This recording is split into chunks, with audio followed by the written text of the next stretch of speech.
Hello friends, welcome to Indian study पर आपका स्वागत है। दोस्तों, जैसा कि आप सभी लोग जानते हैं, मैं डेली बेसिस पे आपको यूपी पुलिस कांस्टेबल के लिए एग्जाम के रिगार्डिंग वीडियो प्रोवाइड करवा रहा हूं। तो मैं हिंदी की वीडियो लेकर के आ गया हूं, क्योंकि आपके एग्जाम में हिंदी काफ़ी अच्छी नंबर में पूछी जानी है और 100 लाइक का टारगेट दे रहा हूं। तो प्लीज़ दोस्तों, वीडियो अगर आपको अच्छी लगे तो वीडियो को लाइक जरूर कर दीजिएगा। टाइम को ना वेस्ट करते हुए हम पहले क्वेश्चन की तरफ बढ़ते हैं। पहला क्वेश्चन से आपका कि अपभ्रंश का वाल्मीकि किसे कहा जाता है। अपभ्रंश की वाल्मीकि की अगर हम बात करें तो स्वयंभू को अपभ्रंश का वाल्मीकि कहा जाता है। चौथा ऑप्शन करेक्ट। ढाई आखर प्रेम का पढ़े सुपंडित होए, यह पंक्ति किस कवि की है। बढ़िया क्वेश्चन है। तो सही आंसर हो जाएगा आपका कबीरदास जी की। किसकी है? कबीरदास जी की। चौथा ऑप्शन करेक्ट। हमारे देश में जयचंदों की कमी नहीं है। मैं जयचंदो शब्द संज्ञा के किस भेद के अंतर्गत आता है। देखो, बेसिकली यहाँ पर तुलना की जा रही है कि हमारे देश में जयचंदों की कमी नहीं है। जयचंद शब्द अगर अकेले यूज होता तो व्यक्तिवाचक संज्ञा में चला जाता, लेकिन यहाँ पर बहुत सारों के लिए ये यूज हो रहा, तो एक जाति को, एक कम्युनिटी को डिनोट कर रहा है, इसलिए यहाँ पर आपका जातिवाचक संज्ञा होगा। तीसरा ऑप्शन करेक्ट। निम्नलिखित में से कौन सा शुद्ध शब्द है, ये आपसे पूछा है क्वेश्चन नंबर 4 में। जल्दी से बताइए। तो सही आंसर हो जाएगा आपका तादात्म्य, यानी कि इस क्वेश्चन का पहला ऑप्शन करेक्ट। क्या होगा? तादात्म्य, पहला ऑप्शन करेक्ट। निष्काम का संधि विच्छेद क्या है, ये आपसे पूछा गया है। जल्दी से बताओ, निष्काम का संधि विच्छेद। तो निष्काम का संधि विच्छेद क्या हो जाएगा सर? निहि प्लस में काम, यानी कि यहाँ पर विसर्ग संधि होगी। दूसरा ऑप्शन करेक्ट। अनुगमन में समास आपको बताना है कि अनुगमन में कौन सा समास है। मैं आपको बता चुका हूँ और पढ़ा चुका हूँ कि आगे आपको अनु दिख जाए, प्रा दिख जाए, प्रति दिख जाए, यथा दिख जाए, यावत दिख जाए, भर दिख जाए, तो वहां पर आपका अवयव समास होता है। दूसरा ऑप्शन यहाँ पर आपका बिल्कुल करेक्ट हो जाएगा। लिंग की दृष्टि से दही कैसा शब्द है, ये आपसे पूछा गया है क्वेश्चन नंबर 7। जल्दी से बताओ, लिंग की दृष्टि से दही कैसा शब्द है। तो दही जो है वो एक पुल्लिंग शब्द है। दूसरा ऑप्शन करेक्ट। जबकि दही की बनती है लस्सी, लस्सी एक स्त्रीलिंग शब्द है। समझ रहे? तो दोनों ही क्वेश्चंस अलग है, दही पुल्लिंग, लस्सी स्त्रीलिंग। ठीक है, नेक्स्ट क्वेश्चन की तरफ बढ़ते हैं कि विलोम शब्द की दृष्टि से एक युग्म अशुद्ध है, गलत है। जो गलत है उसी का चयन करना है। यहाँ पर आमिष का विलोम शब्द सामिस दे रहे, जो कि गलत है। आमिल का जो विलोम शब्द होगा आमिष का, वो होगा निरामिष, है ना। तीसरा ऑप्शन करेक्ट। उसने उसे छल से पराजित किया, इस वाक्य में छल शब्द में कौन सा कारक है? छल से कारक चिन्ह का यूज जुड़ने के लिए हो रहा, तो यहाँ पर करण कारक होगा। दूसरा ऑप्शन करेक्ट। निम्नलिखित में से कौन सा अल्प विराम का चिन्ह है? बढ़िया क्वेश्चन, जल्दी से बताओ। अल्प विराम का चिन्ह आपको बताना है। तो सही आंसर आपका क्या हो जाएगा सर? ये जो आपका चिन्ह है ये अल्प विराम का चिन्ह है। दूसरे ऑप्शंस में जो दिया ये है अर्ध विराम, ये है आपका पूर्ण विराम, और पहले ऑप्शंस में दिया है आपका पाद बिंदु, है ना। नेक्स्ट क्वेश्चंस के मोहन ने पढ़ा है, इस वाक्य में संदिग्ध भूतकाल में, यह वाक्य संदिग्ध भूतकाल में क्या होगा? संदिग्ध भूतकाल नाम से ही पता चल रहा है, जहां संदेह उत्पन्न हो, यानी कि मोहन ने पढ़ा होगा, तो यहाँ पर पता नहीं है कि पढ़ा भी है कि नहीं, तो यही संदिग्ध भूतकाल में होगा। दूसरा ऑप्शन करेक्ट। राम रोटी नहीं खाता, इस वाक्य में कर्मवाच आपको बताना है।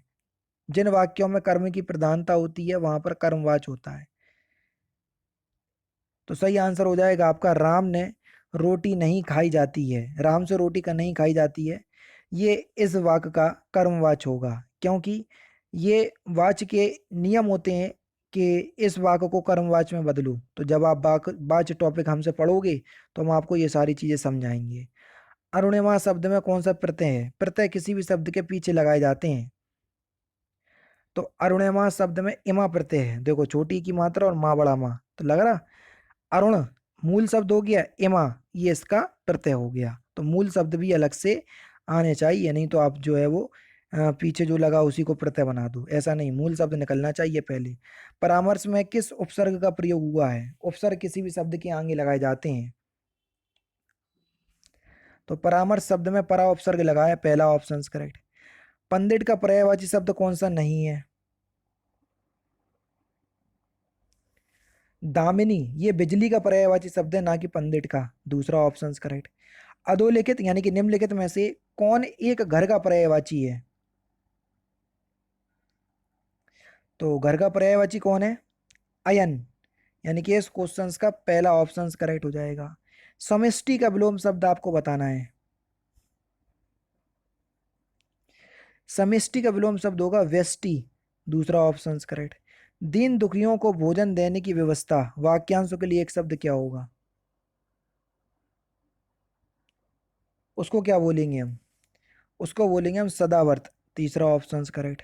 हाथी की पीठ पर रखे जाने वाले आसन के लिए, वाक्यांशों के लिए एक शब्द क्या होगा? उसे हम क्या बोलेंगे? उसे बोलेंगे हम हौदा। तीसरा ऑप्शन करेक्ट। नेक्स्ट क्वेश्चन, आंखें बिछाना इस मुहावरे का सही अर्थ क्या है? आंखें बिछाना इस मुहावरे का सही अर्थ क्या है? हृदय से आदर करना। चौथा ऑप्शन करेक्ट। निम्नलिखित में से अशुद्ध शब्द कौन सा है, ये आपसे पूछा गया है, जल्दी से बताओ। सौदागर फारसी भाषा का शब्द है, ठीक है। समन अंग्रेजी भाषा का शब्द है, ठीक है। अलमारी, ये आलमारी लिखा है, अलमारी होता है, तो यहीं से आपका गलत हो गया। और तुर्की भाषा का शब्द दे रहे हैं ये अलमारी। तो अलमारी जो है ये एक अंग्रेजी भाषा का शब्द है, ना कि तुर्की भाषा का। तो तीसरा ऑप्शन करेक्ट हो जाएगा। निम्नलिखित में से कौन सा शब्द जो है वो तदभव है? जो तदभव है उसी का आपको चयन करना है। तो कोयल, कोयल शब्द जो है वो एक तदभव है। इसका जो तत्सम होता है वो होता है कोकिल। क्या होता है? कोकिल, कोयल का तत्सम होता है। एक वाक्य अशुद्ध है, जो वाक्य शुद्ध है उसी का चयन करना है 23 में, बताओ। वह मिष्ठान की बड़ी दुकान है, मिष्ठान नहीं होता है, मिष्ठान होता है ना? तो दूसरा option correct. Next question, fill in the blanks के कारण मैं रस्सी को सांप समझ बैठा। तो फिल इन द ब्लैंक्स में सूटेबल वर्ड बताना है। भ्रम के कारण। चौथा ऑप्शन करेक्ट। हंस का संपादन किया किसने? हंस एक पत्रिका है, इसका जो संपादन है ये किसने किया? तो सही आंसर हो जाएगा आपका ऑप्शन नंबर डी, इन सभी ने। देखो, प्रेमचंद्र ने साहित्यिक पत्रिका हंस की स्थापना 1930 में बनारस में की थी। फिर प्रेमचंद्र की मृत्यु के उपरांत ये जो मासिक रूप से इसे निकालते रहे, ठीक है। उसके बाद मृत्यु के उपरांत प्रसिद्ध कथाकार जैनेन्द्र तथा प्रेमचंद्र की पत्नी शिवरानी देवी संयुक्त रूप से इसके संपादन रहे। समझ रहे? तो इन सभी ने जो है वो हंस का जो है वो पत्रिका का संपादन किया। उसके बाद आगे की भी कहानी जो है वो इसमें रही, क्योंकि कई वर्षों के बाद भी इसके संपादन शिवदान सिंह चौहान, श्रीपति राय और अमृत राय, और इसके पश्चात नरोत्तम नागर, ये सभी लोग जो है वो रहे। ठीक है। नेक्स्ट क्वेश्चंस के दिए गए भाग का वह भाग ज्ञात करें जिसमें त्रुटि है। अगर कोई त्रुटि नहीं है तो डी ऑप्शन आप चाहे चुन सकते हैं। बसंत के आगमन से ही शीत की कोप अदृश्य हो गया। तो आपको बताना है कि इसके किस पार्ट में गलती है। तो सही आंसर आपका क्या हो जाएगा? बसंत के आगमन से ही शीत का कोप, ना कि शीत की कोप। तो ये की दे रहे हैं, गलत है। कारक संबंधी शुद्धि दूसरे पार्ट में है, तीसरे ऑप्शन करेक्ट। आकाश में बादल छाए हुए हैं, इस वाक्य में रेखांतित शब्द का पर्यायवाची नहीं है। कौन सा बादल का कौन सा पर्यायवाची शब्द नहीं है?